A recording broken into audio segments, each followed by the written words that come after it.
Thank you so much for joining me. It's Kathy Schmitz, and I wanted to stitch the Love Sampler pattern and show you some of my tips and tricks and how-tos. So the first thing I did is trace it onto my fabric. I like to use the Pilot friction pen because it disappears with the heat of an iron. So if I make any mistakes, it just disappears and no one ever knows.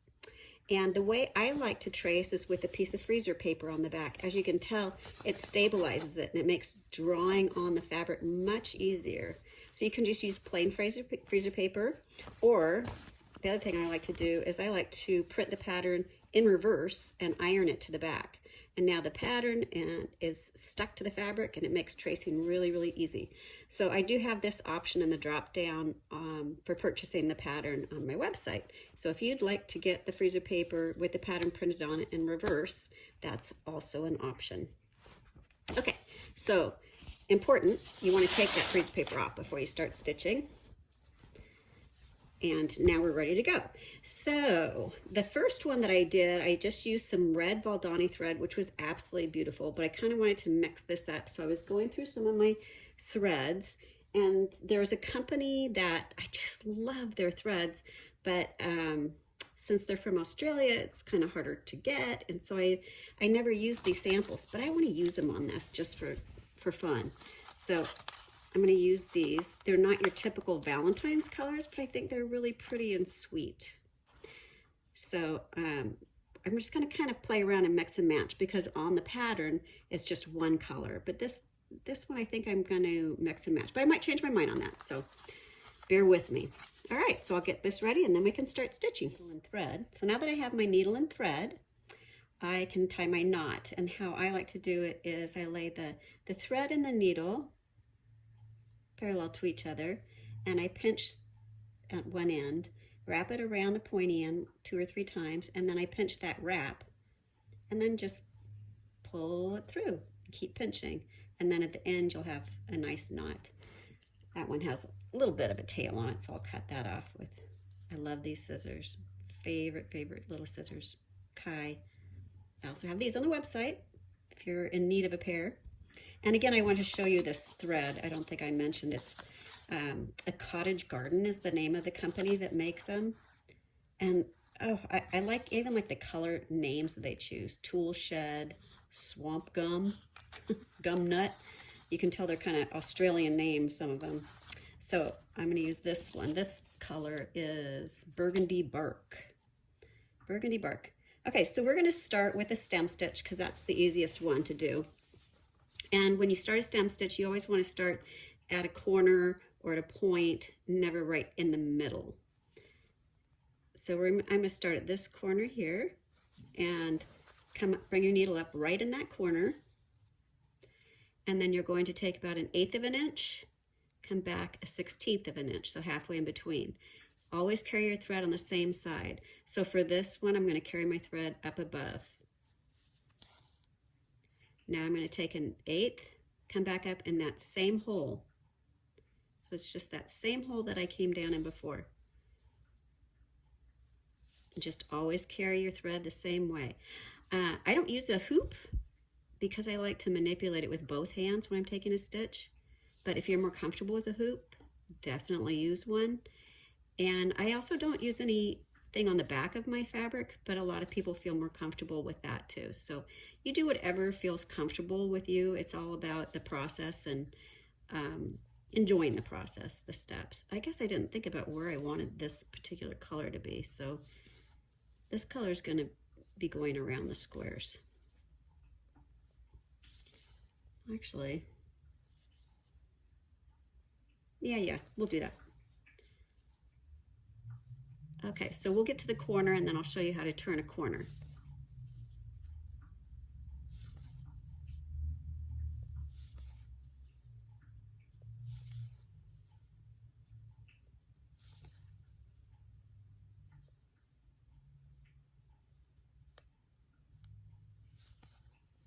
Okay, so now we're just about 1/8 of an inch, or 1/16 of an inch really, from the corner.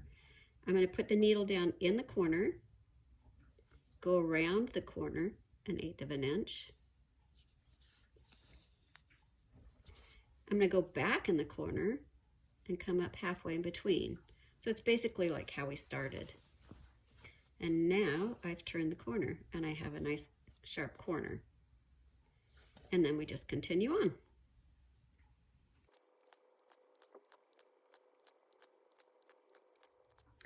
Okay, so as you can see, I finished the stem stitch for the outside and the heart and the stems. And I decided to use different thread colors, and I'm just going to mix and match because I think they just go together so nicely. I think it's going to be really fun. I'm excited about it. So the next stitch I want to show you is the fishbone, which here's an example of one that's finished. On the pattern, it looks like this. You don't need to draw in all those little lines. That's just for your reference to let you know that that is done with the fishbone stitch.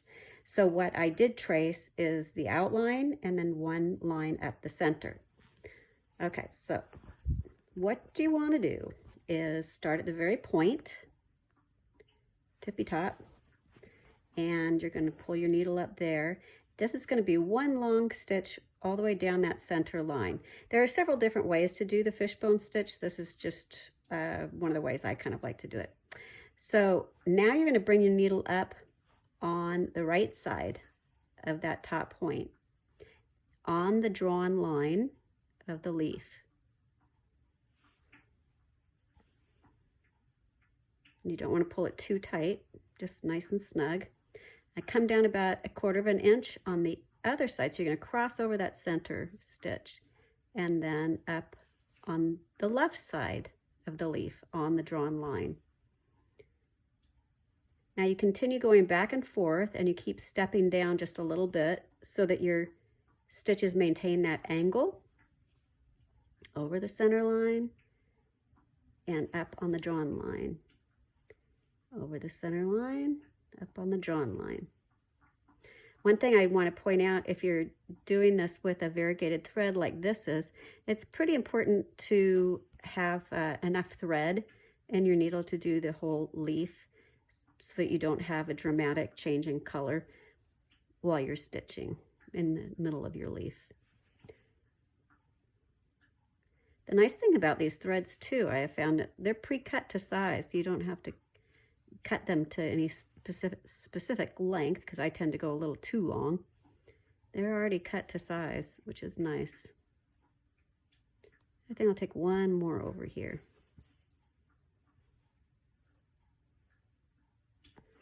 And there's my pretty leaf. And that just kind of forms a nice V down the center, just like the vein of a leaf. Now this next stitch I think is so cute. It's a woven wheel. It makes these little flowers. Isn't that darling? And I love it out of this thread. I'm in love with this thread. So what you do to start is you're going to make your odd number spoked wheel. So this one has 5 spokes on it. And you come up on the outside, don't come up in the middle, because if you have a knot, you're going to be going through that knot several times. So it's easier if the knot's out of the way. So you just go down in the center, up on each of the spokes.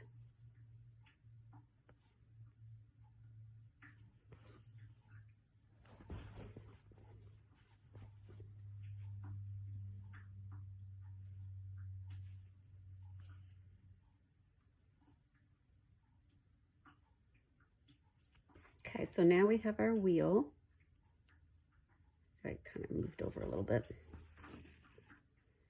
And now it's time to start making the flowers. So we're going to weave it. So you bring your needle up pretty close to the center between 2 of the spokes. And you're going to go over one and then under the next spoke. Over and under. Being careful not to pick up any fabric. If it's easier to use the eye of the needle, you can use that. Oops. And the trick is also to not pull it really, really tight. You're going to just let it barely slip under there to hold it in place. On this one, it's not going to get too much of the variegation of the color part of the thread, but it's still going to be really pretty.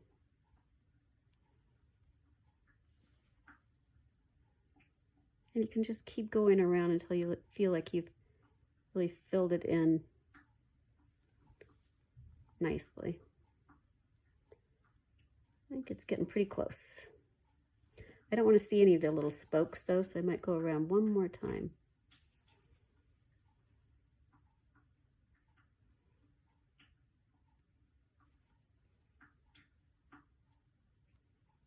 That looks pretty good. And then you're just going to bring your needle down to the back.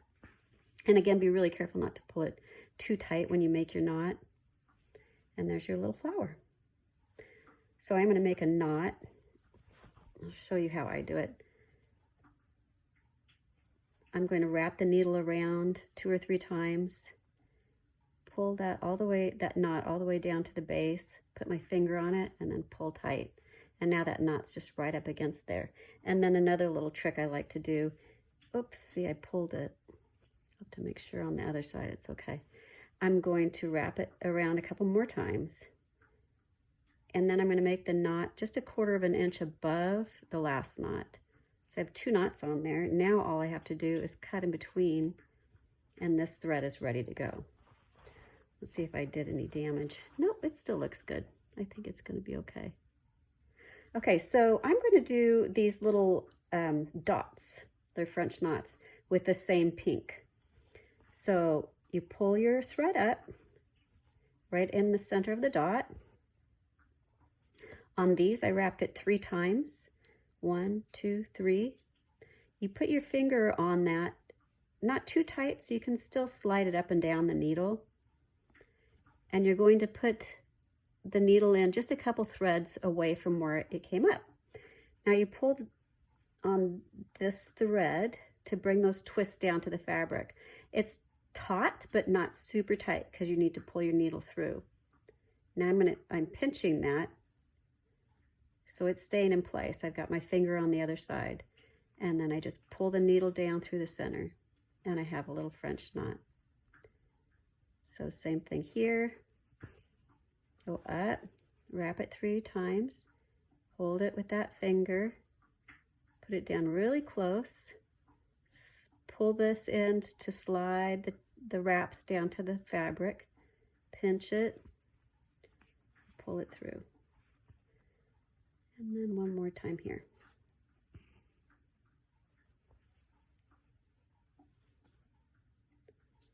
And pull that through.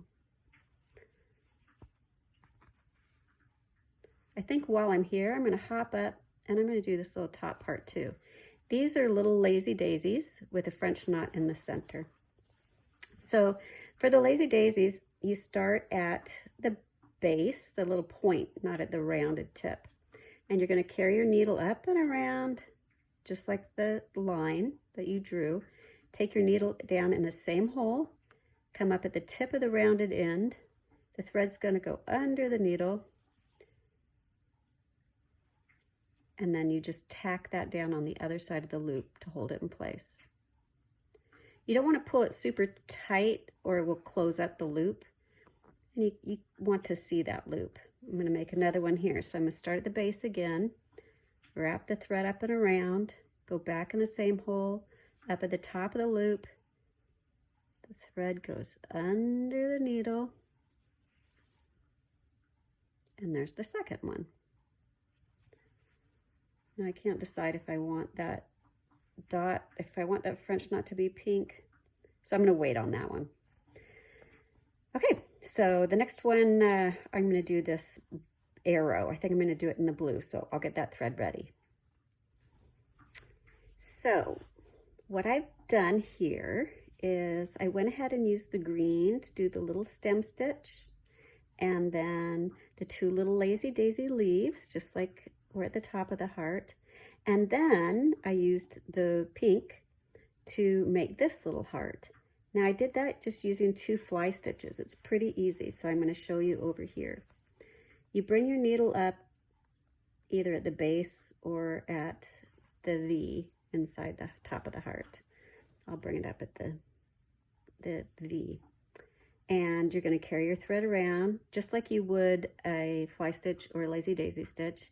Only this time we're going to take the needle down at the base of the heart, come up at the top curve of the heart, and you're going to carry your thread behind your needle and pull, and now you've made one side of the heart. You're going to tack it in place just like you do with a lazy daisy stitch. And then we'll do the other side, and you have a little heart. Super, super easy and quick. So down in the bottom, needle or thread behind the needle, and there's our second heart. There we go. Now to finish this block up, all we need to do is finish the arrow. The arrow is just a stem stitch, and then these are just individual little stitches, these two little individual stitches. But we're going to do the point using a satin stitch. So we're going to fill that all in. So you're going to bring your needle up at the fat end of the point and go across to the bottom, and you're just going to keep your stitches really close together like that, and you just kind of come to a point at the end. So they just keep getting closer and closer together, smaller and smaller stitches. I'm hoping you can see that. It's pretty tiny. All the way to the end. So now my arrow has a little point to it, and we have a finished block.